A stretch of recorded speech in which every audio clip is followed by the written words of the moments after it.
wannan rana ce ango amarya, Allah ya bada zaman lafiya shine fatana.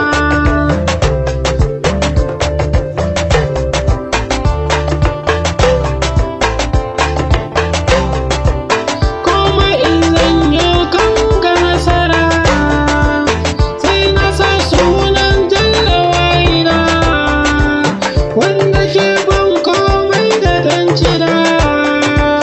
Yau fara zo zan wake amarya, ita da angonta sun ci kaya. Ango amarya gani gare ku, bizdanki na zo nasiha za na yi muku, dan na ga kun ɗauko tumbar naku, soyayya ce shi ne dai a ranku. Wani sabo zan kara gare ku,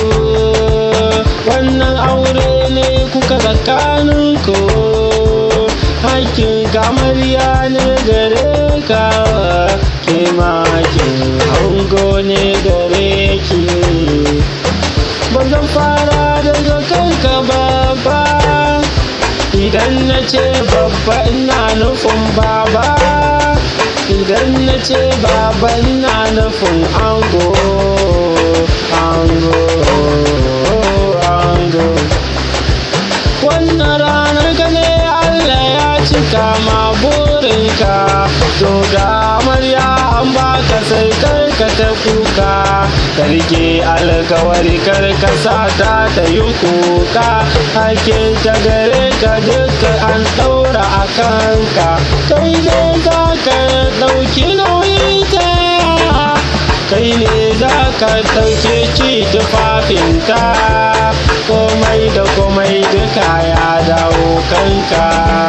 rike sirrinta za ka damka, amanar ta za ka damka, idan na ce sirri ka san ina na dosa, ango ka kula wannan aiki ne,